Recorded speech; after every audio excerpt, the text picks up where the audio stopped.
Okay, so here's a lesson for section 1.5, solving problems using linear systems. So this section is basically learning how to do application questions of what we've been doing before. So we're going to read word problems, be able to make linear systems out of the word problems.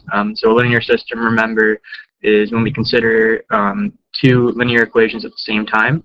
Okay, so we're going to be able to make two linear equations out of the word problem and then be able to solve for the point of intersection using any of the methods we've used so far in this unit. We've used graphing, substitution, and elimination. So we're going to use any of those three to be able to solve for the point of intersection and then be able to interpret that point of intersection to answer the question that is being asked of us.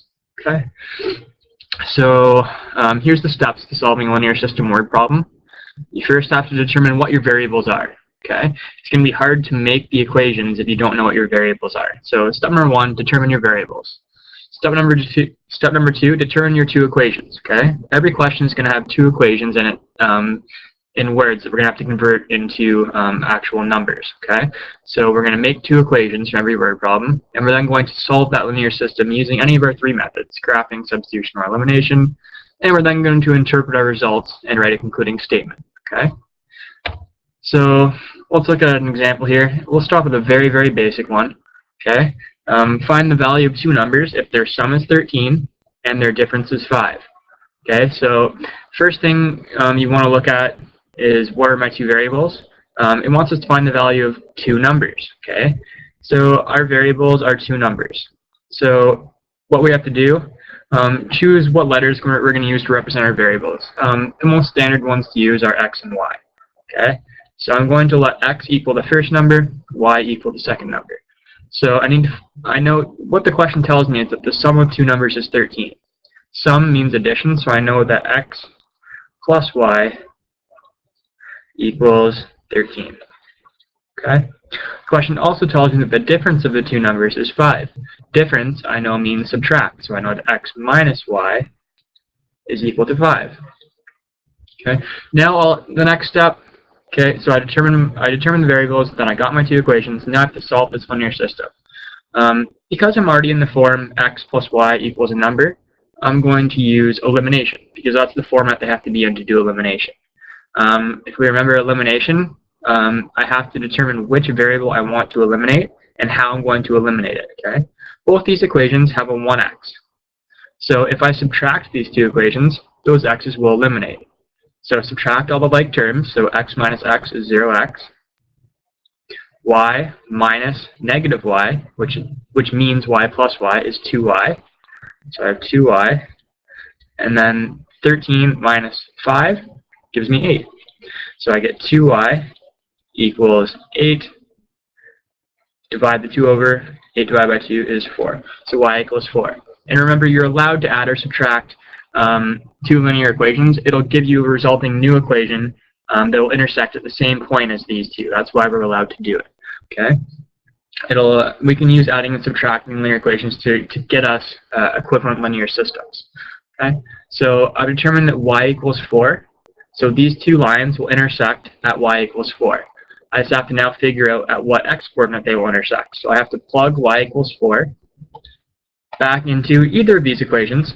Since they're both going to intersect at the same point, I can plug y equals 4 in for either y into either of those equations, and it'll give me the same answer. Okay, or it should if I've solved for y correctly. So I'm just going to plug it into the first equation. So first equation tells me that x plus y equals 13. X plus y equals 13. Plug in 4 for y. X plus 4 equals 13. And then move the 4 to the other side, subtract it from the 13, I get x equals 9. So I just have to write my conclusion. The two numbers are 4 and 9. And let's see if this makes sense. The sum of 4 and 9 is 13, yep, and the difference between 4 and 9 is 5. Good, 9 minus 4 is 5. Perfect. So I've solved this question correctly. Let's move on to the next one. It'll get a little more difficult from here, but it's going to follow the same pattern of how we're going to go about solving it. Okay. Second example: Pietro needs to rent a truck for 1 day. Okay. He calls 2 rental companies to compare costs. Joe's Garage charges $80 for the day plus $22 per kilometer. Ace Truck charges $100 per day and 12 cents per kilometer. Under what circumstances do the two companies charge the same amount? When would it be better for Pietro to rent from Joe's Garage? Okay, so first thing I have to do, figure out my two variables. Okay, I know he's only renting for 1 day. Okay, so days isn't a variable. That's set. He's renting for 1 day. Okay, that's not going to change. The cost is going to change. It's going to change based on how far he drives. So cost is one of my variables, and the cost depends on how far he drives, kilometers. Okay, so those are my two variables. You're always going to have two variables for these types of questions. Okay, so I'm going to let C equal my cost and D equals kilometers driven. Okay, now I have to make two equations. When you have two companies, like Joe's Garage is one company and Ace Trucks is another, there's a good chance you're going to want to make one equation for each company. Okay, so what I'm going to do, I'm going to try and make an equation for Joe's Garage. I know my dependent variable is cost, so I know my cost is going to be equal to something. So cost is going to be equal to, he charges $80 for the day plus 22 cents per kilometer. Okay, so the cost is going to be equal to 22 cents for every kilometer. Kilometer is D. I'm letting it equal D. So 22 cents times every kilometer plus the $80 you pay up front. Okay, so that's how much it'll cost if I rent from Joe's Garage. How much will it cost if I rent from Ace Trucks? Well, it's going to cost 12 cents per kilometer. So 12 cents times every kilometer I drive, plus that $100 for the day he's renting it for, plus $100. Okay, so those are my two equations. I have two equations that represent what I've got here in words. Now what I have to do, under what circumstances do the two companies charge the same amount? So when are they the same? That's asking me for the point of intersection. Okay, when are these two equations equal to each other? So what I have to do is I have to solve the point of intersection, and what I'm going to use, I'm going to use substitution. Since I already have a variable isolated, that's the first step for substitution. Okay, so what I'm going to do, I'm just going to use substitution. Since I know for this equation C equals 0.22D plus 0.22D plus 80, I can sub that in for C in the other equation and solve for D. Okay, that'll tell me where they are the same.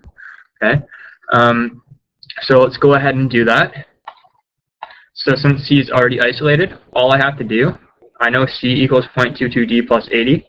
I have to plug that in to the other equation for C and see what values of D hold that true. Okay, what values of D will make C equal 0.22D plus 80 in this other equation. Okay, so all I'm doing, I've isolated C in this first equation, it's already done for me. Plug in what C was equal to in that equation into the other equation for C. So let's go ahead and do that. So I'll get 0.22D plus 80 equals 0.12G plus 100. Now I have an equation with only one variable.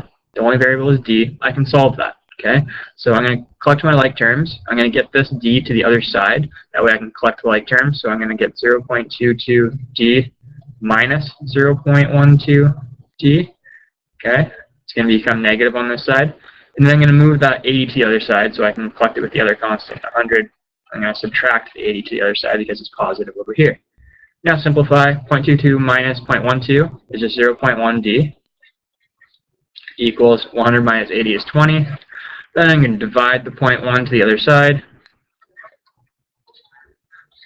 I'm going to get D equals 200. 20 divided by 0.1, just move the decimal place 1 to the right, I get 200. Okay, so distance equals 200. So the question asks me, under what circumstances do the two companies charge the same for the truck? They charge the same when you drive 200 kilometers. Okay, the companies charge the same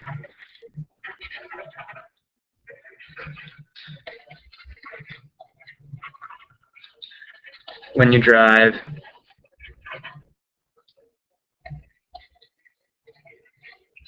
200 kilometers, because I know D represents kilometers driven. If we look back to what I said it to equal up at the beginning here, D equals kilometers driven. Okay. Now, if the question asked me to figure out, okay, so it's the same when you drive 200 kilometers, but what is that actual cost? I would then just plug 200 in for D, into either equation because I know it's going to be the same cost if D is 200, okay? And then that'll tell me what the cost is. But it doesn't ask me for that, okay? It does ask me, however, when would it be better for Pietro to rent from Joe's garage? Okay, Joe's garage is the one that charges $80 up front, okay? So it's always going to be better to pay the less up front. Okay, he charges less up front but more per kilometer.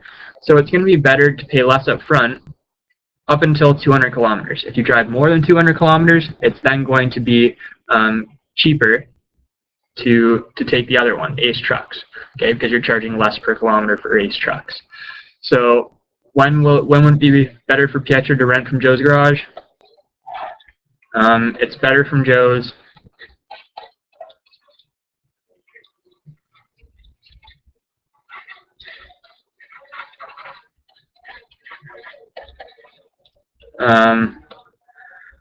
before 200 kilometers.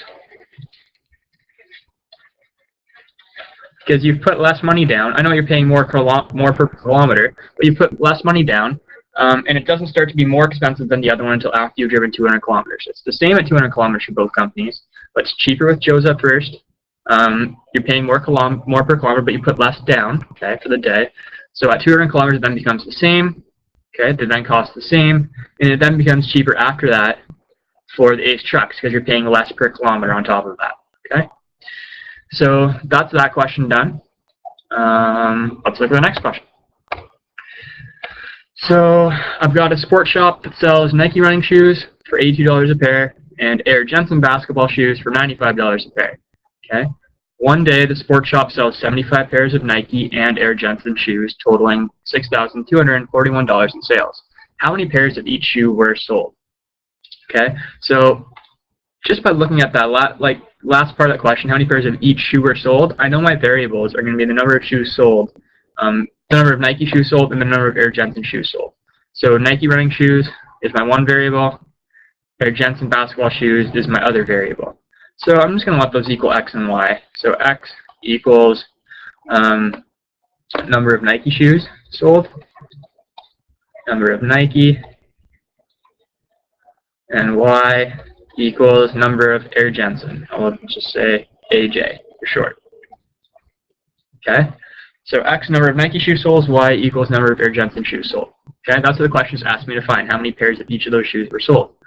Let's look at what we're given. Okay, I know on a day we sold 75 total pairs of shoes.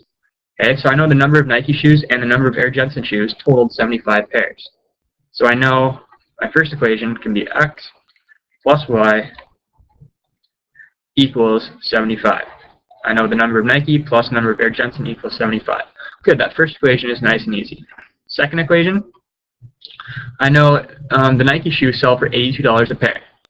So $82 times every pair of Nike shoes plus $95 for every Air Jensen, so $95 times every pair of Air Jensen shoes sold will give me a total revenue of $6,241. $6,241. Okay? So there's my two equations. What I can do now, I can solve this any way I want. I might choose, you might want to choose substitution. Elimination is my favorite way of solving linear systems. So what I'm going to do, in order to be able to solve this using elimination, I'm going to have to figure out how I can eliminate one of these variables. Since none of them have the same coefficient, the x's or the y's, I'm going to have to multiply this first equation by something in order to be able to eliminate a variable. And we know back from section 1.3, equivalent linear equations and systems, I'm allowed to multiply a linear equation by any coefficient I want, any number, any constant, and it'll give me an equivalent linear equation as long as I multiply every term in that equation by the same number. Okay, so I'm going to multiply equation 1 by 95. Equation 1 times 95 gives me 95x plus 95y equals 7,125. Okay, so what I'm going to do from there, I'm just going to leave equation 2 the same way it is. Okay, equation 2 is 82x plus 95y. You see, I multiplied the first equation by 95 so that my y's will eliminate when I subtract these equations. 6241. So that one stayed the same. Now let's subtract these equations. Since I have both of these have a positive 95y, if I subtract them, they will eliminate. So 95 minus 82, that'll give me 13x. I'm subtracting the like terms now. Plus 0y equals 884. Okay, 0y is just 0, so I have 13x plus 0, so just 13x equals 884. Divide the 13 to the other side. 884 divided by 13 is 68. So x equals 68. Okay, you'll probably need your calculator for some of these calculations, but that's fine. So x is equal to 68. So I know I sold 68 pairs. X is my Nike shoes. So 68 pairs of Nike shoes were sold. Let's figure out how many pairs of Air Jensen shoes were sold. Well, I know Nike plus Air Jensen was 75. So all I have to do is plug in x into that first equation, 68 for x, and I can solve for y. I could plug it into this equation, but there's bigger numbers in this one, so it would be more calculations, but you would get the same answer. So I'm going to plug x equals 68 into the first equation. Okay, I know x plus y equals 75. I know x equals 68. I know they sold 68 pairs of Nike. Now we can solve for how many pairs of Air Jensen. Get the y by itself, subtract the 68 to the other side. So I'm going to be subtracting it from 75. And I can solve y equals 7. So when I write my conclusion, they sold 68 Nike and 7 Air Jensen. Okay, so that's how many pairs of each of those shoes they sold. Good. Now let's move on to the last example.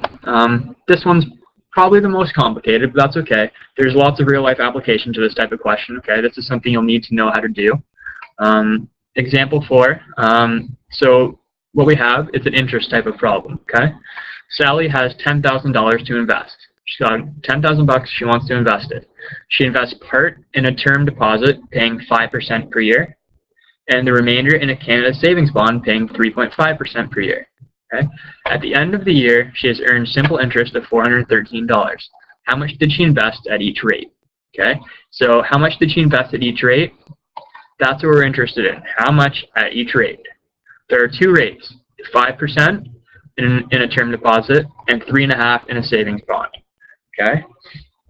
Before we can go any further, I just want to remind you, how do you write a percent as a decimal? Okay, we've got a bunch of percentages here, but we want to write those as a decimal. So that we're going to be able to find 5% of a number, we're going to have to multiply a number by what 5% is as a decimal. Okay, in order to write a percentage as a decimal, you have to divide it by 100. Okay, the trick to that is just move the decimal place 2 to the left. Okay, so when I have 5, okay, so 5 is 5.0. Okay, all I have to do is move this decimal 2 places to the left, it's here, and fill in any empty spaces with a 0. Okay, so I now have 0.05. 0.05 becomes the decimal. That's 5% as a decimal. Okay, so I'll just write that again here. So 5% as a decimal, so 5 divided by 100, that's all I do. I showed you the trick up there. That's just 0.05. 3.5% as a decimal, so 3.5 divided by 100, just move the decimal 2 to the left. I'll get 0.035. 0.035. Okay, 3.5% as a decimal, so 3.5 divided by 100 is 0.035. Okay, when you're dividing by multiples of 10, so I mean by like 10, 100, 1,000, anything with a 1 and then zeros after it, all you have to do, so if I'm dividing by 100, I move left how many zeros I see here. If I was dividing by 1,000, there'd be 3 zeros. That means I would move it to the left 3 places, and so on. Okay, and the multiplication is the opposite. You're going to move it to the right how many of your zeros you see. If you're multiplying by 10, 100, 1,000, a million, 10 million, anything like that. Okay, so that was just a little bit of a sidebar there. Let's go on and try and continue this question. Okay, so I'm going to get this out of the way. And I'm going to delete this page now that we know how to do that. That way we can still see our question. Okay, so determine my variables.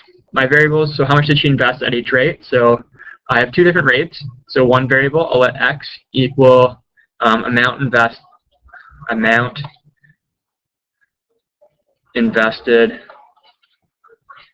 at 5%, okay, in the term deposit, and y is the amount invested at 3.5% in the savings bond, okay, 3.5%. Okay, I know she invested that whole $10,000, some of it in the 5% account, some of it in the 3.5% account. Okay, we still have to figure out how much in each. Okay, so determine my two equations. So I know she invested that total of $10,000. So I know the amount invested at 5% plus the amount invested at 3.5% will give me the $10,000 that she started with. Okay. Now I have to remember for my second equation how we write percentages as a decimal. Okay. I know she's going to earn 5% interest of whatever she invested in the term deposit. So as a decimal, 5% is 0.05. So 5% of whatever she invested in the term deposit plus 3.5% of whatever she invested in a savings bond will give her total interest of $413 that she earned. Okay, so that's how you get your second equation. All interest problems are going to follow this exact same pattern.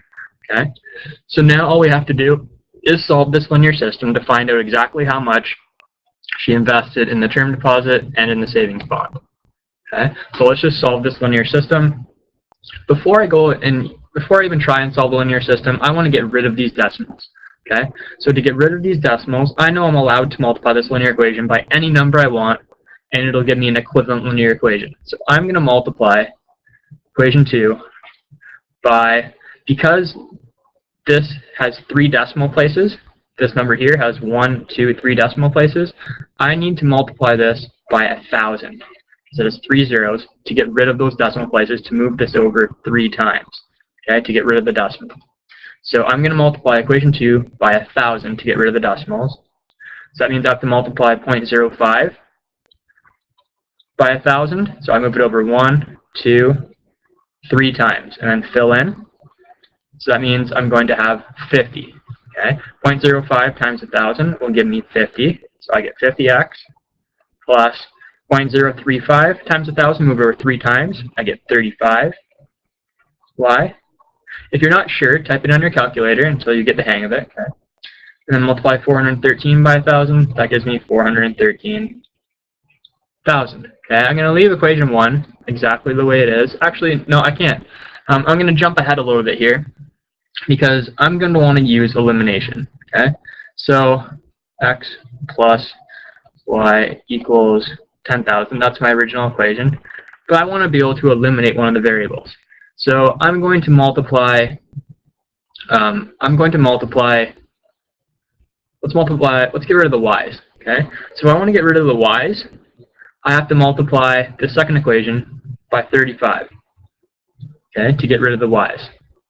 So if I multiply it by 35, multiply every term by 35, 35y, and this is now going to give me 350,000. 35 times 10,000, 350,000. Okay, 350. Now I'm going to do my elimination. I'm going to subtract these two equations. If I subtract them, the y's will eliminate. So I'll get 15x plus 0y, which is 0, equals 63,000. Okay, so what I'm going to do now, I'm just going to divide 63,000 divided by 15. I'm just going to take out my calculator quickly. So 63,000 divided by 15, that gives me 4,200. So x equals 4,200. I know she invested, okay, so I know she invested 4,200 in the 5% account, which is the term deposit. Okay, now to figure out how much she invested in the savings bond, I just have to plug in for x 4,200 into either of these original equations. I'm going to do it into the first one because it's easier numbers to work with. So plug x equals 4,200 into equation 1. So I know x plus y equals 10,000. I know she invested $10,000. I know she invested 4,200 in the 5% account, which is x. So now I can solve for y. All I have to do is subtract the 4,200 from the 10,000, okay, to get y by itself, minus 4,200, okay, and that's just going to give me 5,800. $5,800. So she invested $4,200 in the 5% term deposit and $5,800 in the 3.5% savings bond. Are those the right variables? Y 3.5% and 3.5% was a savings bond. Good. Yeah. Okay. So that's that question done. So that's all we're going to do. So interest questions are the most difficult, but it's going to follow the same trend. After you try a few of them, you'll get the trend. Okay. So they're always going to invest a certain amount of money in two different accounts. So the amount invested in one account plus the amount invested in the other will equal the total amount of money invested. And then change the percentage of interest into decimals. That way you can calculate percentages of the amount invested in each account and add the percentages of those amounts to get the total interest they earned, and then solve the equations. You want to get rid of the decimals. So if there's a number with 3 decimal places, you'll have to multiply by 1,000 because 1,000 has 3 zeros to get rid of the decimal. Okay, that means, and then you'll have to multiply every number in that equation by 1,000 to keep it equivalent. Okay, then you just solve the linear system. I like to use elimination. You could have used substitution. You could have set y equal to 10,000 minus x, and then substituted that in for y in the second equation, and then solved for x. You could have done that. But to me, I wouldn't like working with all those decimals. So I like just multiplying this to get an equivalent equation without decimals, and then go ahead and do elimination. Okay. Any questions? Go to jensenmath.ca. Good luck with the work.